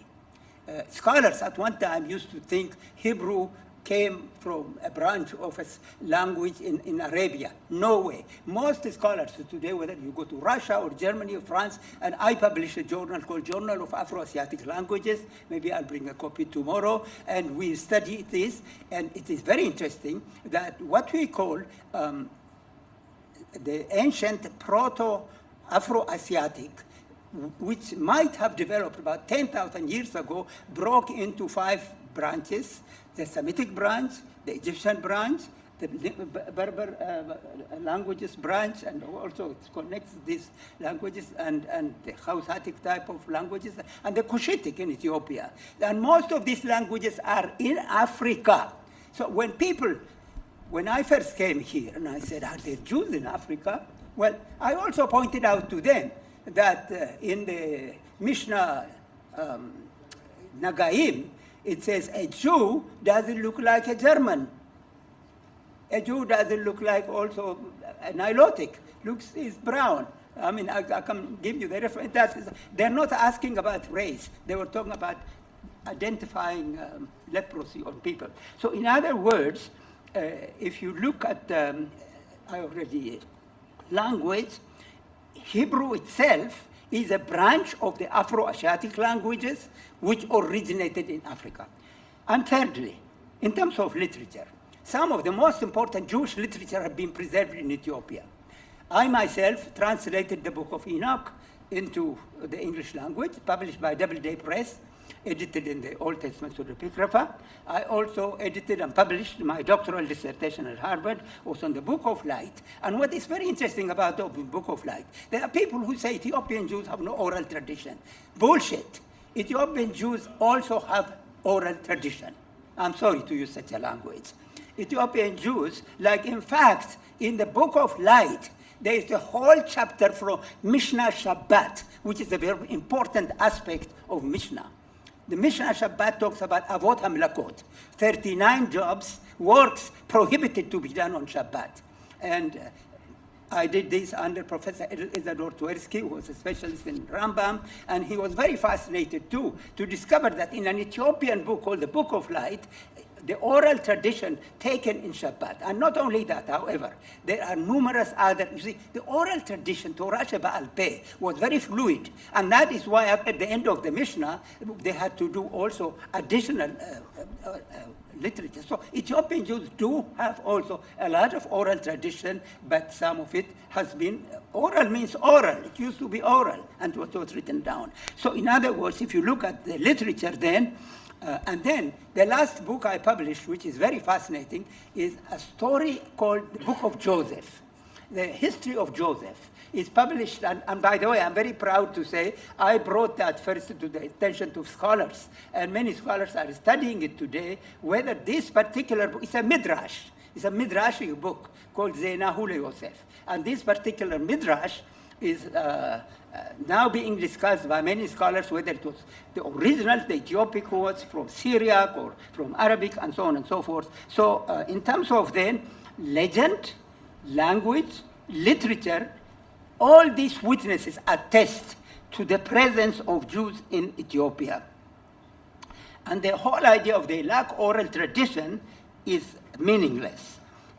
In fact, I remember once there was a big exhibit in New York in which the organizers said things like, they don't have the Torah, they don't have the Talit. And I said, what is this? You see, ignorance dominates in the academia. Academia sometimes is the foundation of ignorance. Talit, Ethiopian Jews, in fact, they have not Talit. And I always wear Talit. Now I'm wearing the Yemenite one.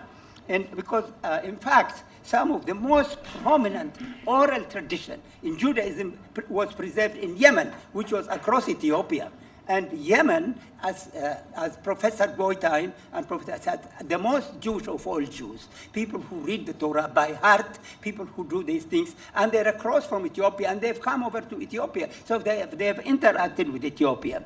Well, anyway, let me just, I think if there are questions, I'll answer. So let me conclude by saying, and I'm doing this now because she's pressuring me, and in all due humility, if there's anybody in this audience who's been studying Ethiopian Jewish culture for 60 years, I guess I am in all due humility, I have been. And let me just conclude by saying, there is, I think it is in the Midrash Shir Shirim, it is when the Messiah comes, who receive him? Who receive him? First, the Israelites will line up to receive him. Then, the second group that would line up, who do you think they are? Not Germans, not Italians, not Americans, the Cushites. How many of you know that passage?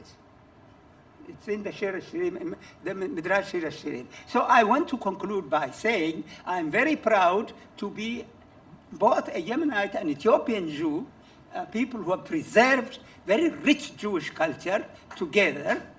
And since you're clapping, I stop. Okay, thank you very much. Thank you very much. I appreciate that very much. That was perfect. Perfect. Thank you so much. I know you have so much more knowledge to impart, and I'm sure a lot of people will come over to you and ask a lot of questions during this conference. Thank you, panel. This was really a treat. We thank you very much. Thank you, audience, for your patience. And I think you're leading into an award and some dinner. Toda rabah.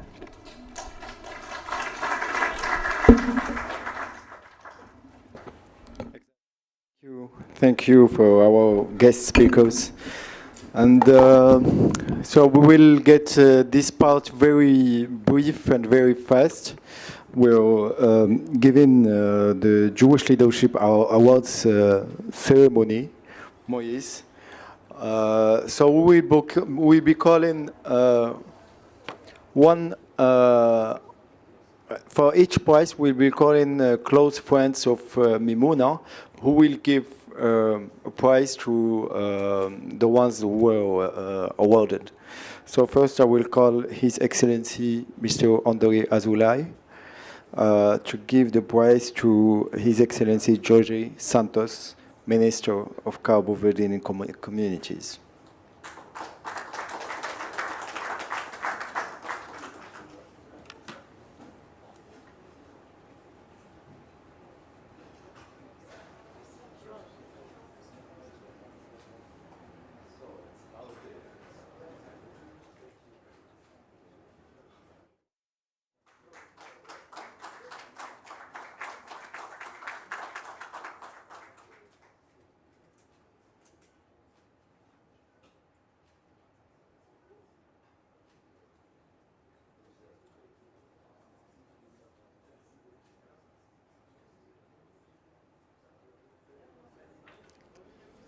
Thank you. We'll be calling Mr. Serge Berdugo to give the prize to Malcolm Honlane, Vice Chair of the Conference of Presidents of Major American Jewish Organizations.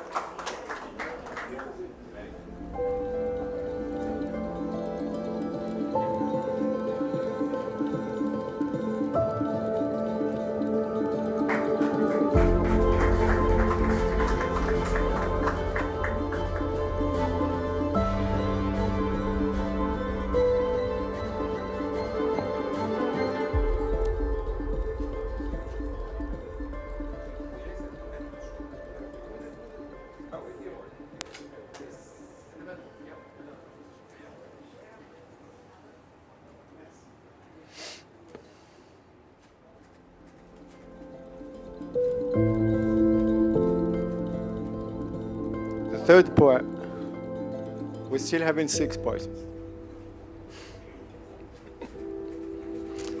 The third prize will be given by Mr. Mehdi Boudoir to Mr. Sean Zagnov.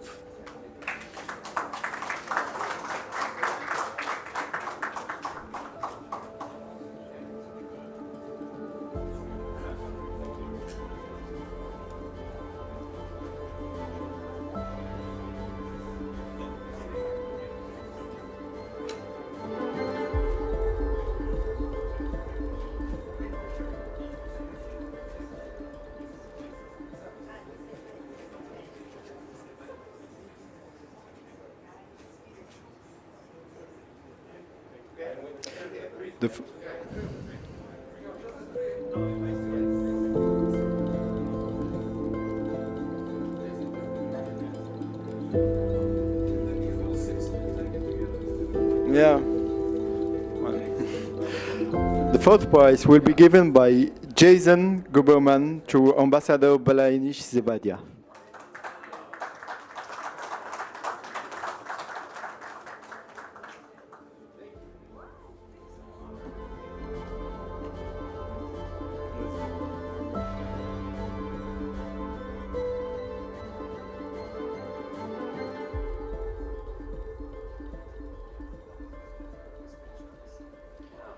The fifth prize will be given by Magda Haroun, President of Cairo's Jewish Community, to René Trablsi, former Minister of Tourism of Tunisia.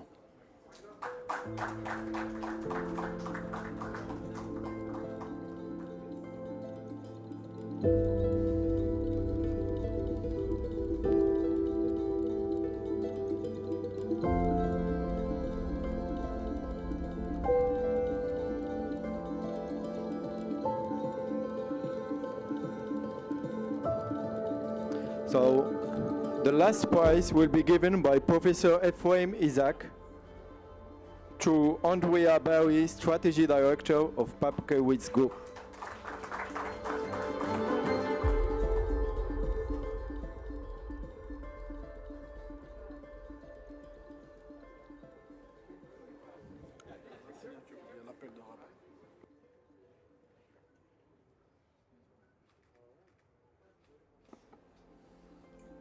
So please bear with us. We'll be having a very important moment. Let's get ready for the signature of the call of Rabat. Just a few minutes that they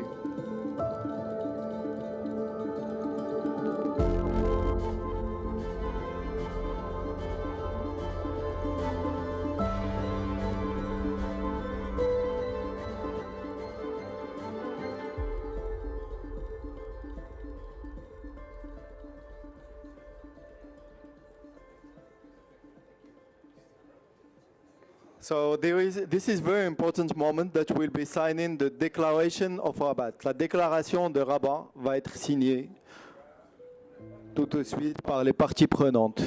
Now, of course, the stakeholders are going to proceed to the signing of the Rabat Declaration. Thank you. This is a very watershed moment. Now the ones who will sign the Declaration of Rabat.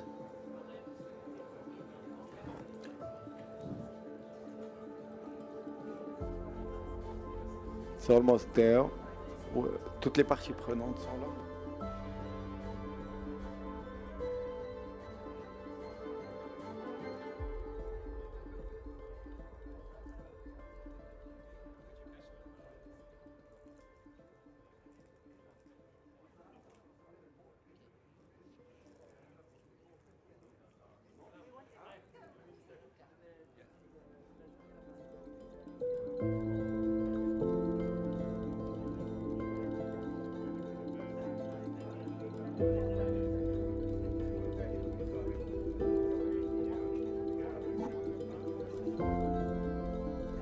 Oui.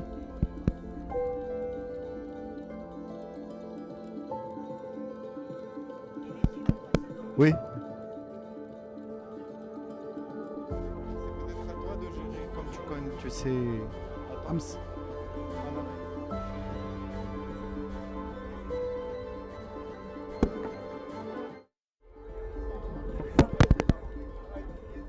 I'm sorry. Sorry. I'm sorry. I'm sorry, please. Sorry, can you please take your seats? Excuse me, can you take your seats? We have the signatures in like 2 minutes. Please, can you take your seats? Can you please? After we can take pictures. Yeah. Please. I'm sorry. I'm sorry, please. Yeah. I call Mr. Serge Berdugo, the head of the Jewish community, to have a seat and like to be the first signing the call of Rabat to preserve Morocco, to preserve African Jewish heritage. Thank you, Mr. Berdugo.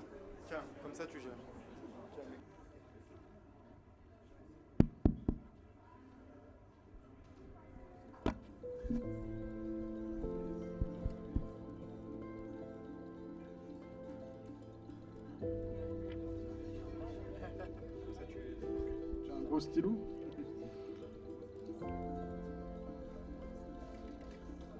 The second one I call Shaun Zagnov to be the second signing, the head of the Jewish community of South Africa, the biggest Jewish community in Africa. Merci, Monsieur Bridou.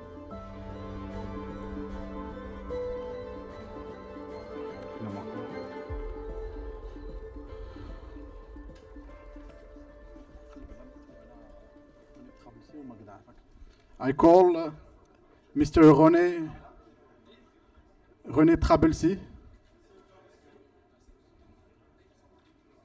I call Mr. René Trabelsi.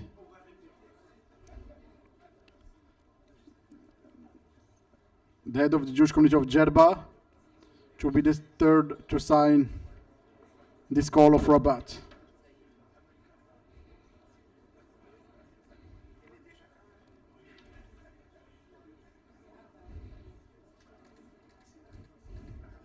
Thank you.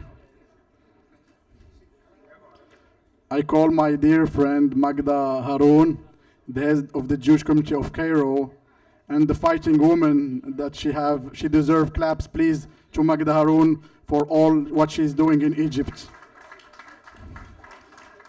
She will be speaking tomorrow, then we will have the chance to hear her.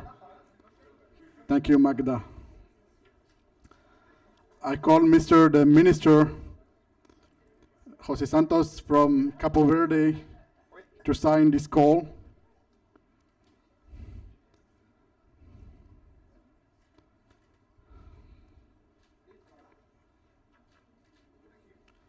And last not least, Mr. Malcolm Holline.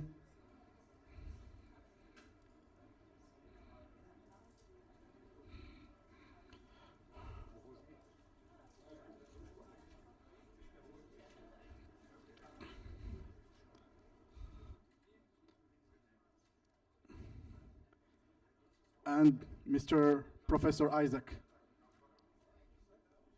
You will sign the Declaration of Rabat to preserve Jewish heritage.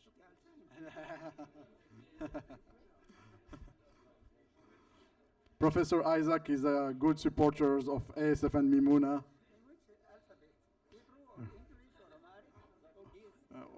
On Professor's Isaac language. Thank you so much for the signatories and Monsieur.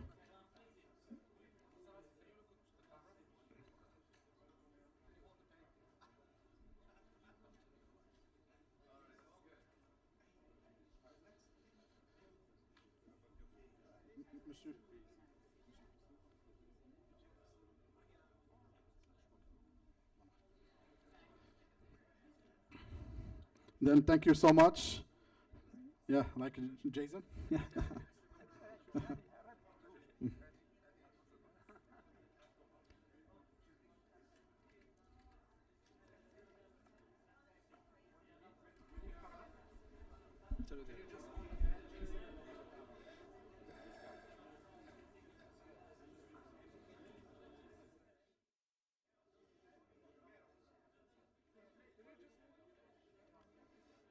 And finally, the very last signature goes to El Mahdi Boudra.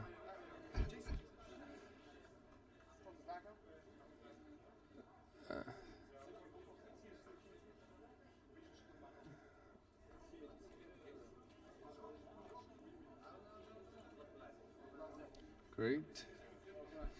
Then you are invited to have dinner in the next room. It's a kosher dinner by l'Atelier de David under the supervision of Rabbi Bouskila.